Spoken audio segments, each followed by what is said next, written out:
फिलहाल दिल्ली में 3 राज्यों के मुख्यमंत्री को लेकर बात चल रही है, तय है। ये बताते हैं कि छत्तीसगढ़ में दरअसल वे क्या नाम हैं, कौन से नाम हैं जिन्हें मुख्यमंत्री पद की रेस में सबसे ऊपर टॉप पर गिना जा रहा है और उसकी अपनी अपनी ठोस वजह।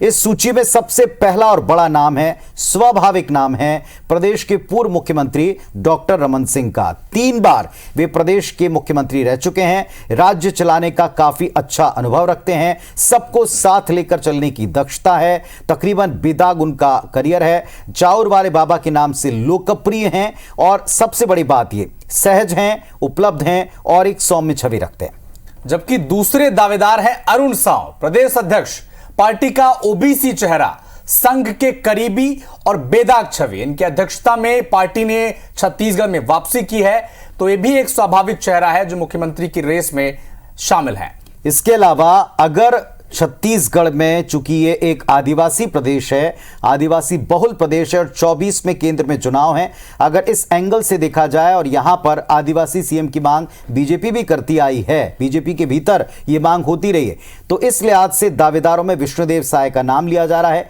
3 बार भारतीय जनता पार्टी के प्रदेश अध्यक्ष रह चुके हैं, पार्टी संभाल चुके हैं, केंद्रीय मंत्री के तौर पर एक अच्छा खासा लंबा अनुभव रखते हैं, निर्विवाद हैं, बड़ा आदिवासी फेस हैं और आदिवासियों को लेकर पिछली बार प्रेसिडेंट हटाने को लेकर जो कई बार चर्चाएं चलती रहीं, उनसे आगे पार्टियां निकलने का अवसर रखती है। तो इन सब के बीच में यह भी एक चेहरा है जो रेस में सबसे ऊपर दिखता है अगर आदिवासी वाली बात चली तो।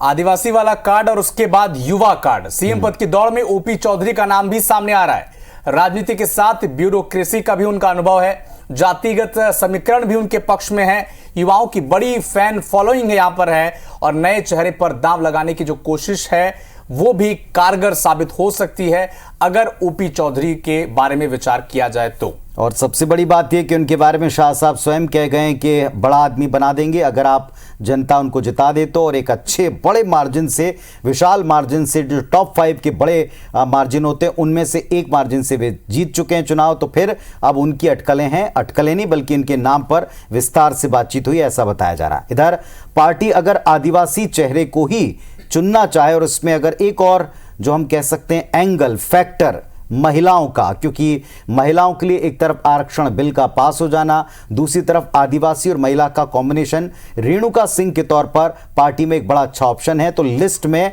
ये सबसे ऊपर और आगे दिखाई पड़ती हैं अगर इन दोनों को मिलाया जाए। महिला मोर्चा में ये स्वयं महामंत्री रह चुकी हैं, सरकार के साथ साथ इन्हें संगठन में काम करने का भी अच्छा खासा तजुर्बा है, आदिवासी समाज से आती हैं, कई बार आदिवासी वर्ग से सीएम बनने की मांग उठती रही है और अभी हमने आपको एक अपडेट भी दिया था कि इनके अपने क्षेत्र में इन्हें सीएम बनाने को लेकर पूजन पाठ का दौर भी चल रहा है। तो कह सकते हैं कि दोनों स्टेट्स को लेकर के कौन सीएम बनेगा कोई चेहरा प्रोजेक्ट नहीं किया था, तो कयास ज्यादा है। यह हमने अब तक छत्तीसगढ़ के तमाम संभावितों के नाम जिन पर दिल्ली में मंथन करके ऐलान का इंतजार है, किसी भी वक्त हो सकता है,